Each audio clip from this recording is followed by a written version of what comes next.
एक गांव में एक सम्राट आने वाला था।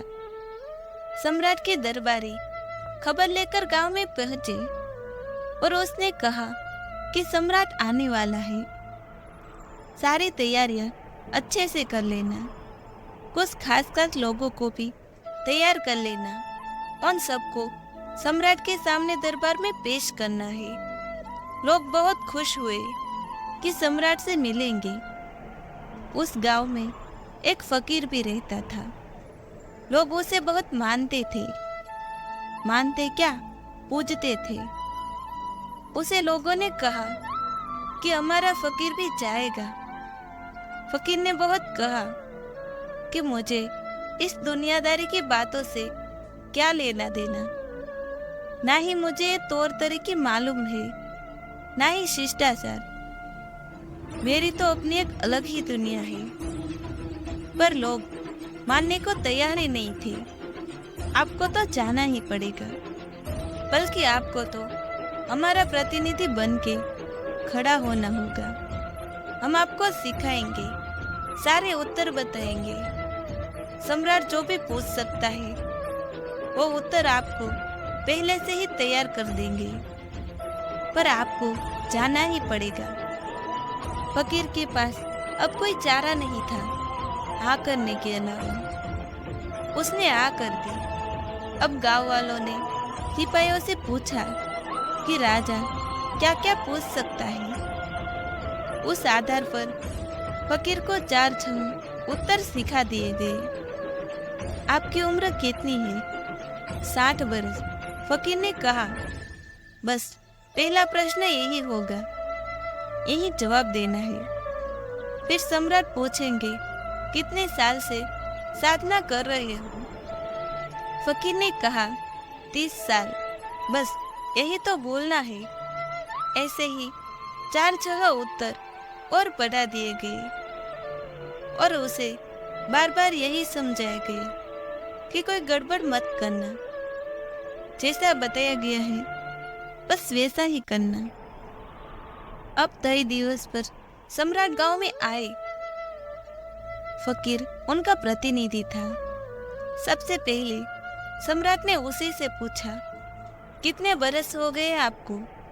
फकीर हुए जी 60 बरस। फकीर ने उत्तर दिया, क्योंकि पहले प्रश्न का उत्तर तो पहले से ही तय था। सम्राट ने उसे ध्यान से देखा और कहा, 60 बरस से? तब तो आपकी उम्र काफी हो गई होगी। कितनी उम्र है आपकी? फकीर ने कहा 30 बरस। सम्राट ने कहा, असंभव, ये तो हो ही नहीं सकता। 30 बरस आपकी उम्र है और 60 साल से आप साधना कर रहे हैं। या तो आप पागल हैं या तो मैं पागल। हम दोनों पागल हैं। फकीर ने यह उत्तर दिया। सम्राट ने क्रोधित होकर कहा, क्या मतलब है तुम्हारा? तुम मुझे पागल कहते हो? फकीर ने कहा, निश्चित रूप से, क्योंकि आप गलत सवाल पूछ रहे हैं और मुझे गलत जवाब देने पड़ रहे हैं, क्योंकि सारे उत्तर पहले से ही तैयार हैं। मुझे तो पहले से ही आपके सिपाहियों ने और गांव वालों ने सिखा कर रखा है कि कुछ गड़बड़ मत करना, और मैं बिल्कुल भी गड़बड़ नहीं कर रहा। गड़बड़ तो आप कर रही हैं प्रश्न पूछने में। आप पागल इसलिए हैं क्योंकि आप गलत सवाल पूछ रहे हैं, और मैं पागल इसलिए हूँ क्योंकि मैं गलत जवाब दे रहा हूँ। मेरी तो मजबूरी है, क्योंकि सारे उत्तर पहले से ही तैयार हैं। पर राजन, आपकी क्या मजबूरी है? दोस्तों, जीवन में ऐसा ही होता है।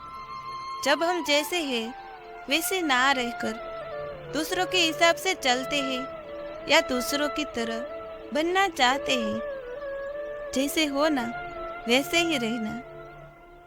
किसी को देखकर, किसी के दबाव में आकर बदलने की कोशिश मत करना, क्योंकि हर किसी का अपना एक मूल स्वभाव होता है। इसलिए तो कहते हैं कि अपने आप की खोज करो, स्वयं को पहचानो। उस साधु को तो पता था कि मैं क्या हूँ, पर समाज ने उसे स्वाद के लिए बदलना चाहा। तो देखो अंत में कैसा हुआ। अपनी मूल प्रवृत्ति को पहचानो, अपनी पसंद नापसंद को पहचानो। आप कहाँ सहज है, कहाँ असहज है, उसे पहचानो। आपके शौक क्या है वो पहचानो। कुल मिलाकर अपने अंदर की यात्रा करो, अपने भीतर उतरो। किसी और को देखकर उसके जैसा बनने का प्रयास भी मत करो। वो तो 2-4 दिन का खेल होगा। आखिर में न उससे आपको सुख मिलेगा और न संतोष मिलेगा। याद रखना, इस जीवन में सभी की परीक्षाएं होती है, सभी के अपने अपने प्रश्न पत्र। आपके प्रश्नों के सारे उत्तर आप ही के भीतर मौजूद है। पर गड़बड़ पता है कहाँ होती है? जब हम दूसरों के उत्तर की नकल करते हैं। तो फिर सही उत्तर के लिए उतर जाओ अपने भीतर और अपने प्रश्नों के उत्तर खुद तैयार करो। तो दोस्तों, मिलते हैं ऐसे ही अगली वीडियो के साथ। तब तक के लिए हमेशा मुस्कुराते रहना।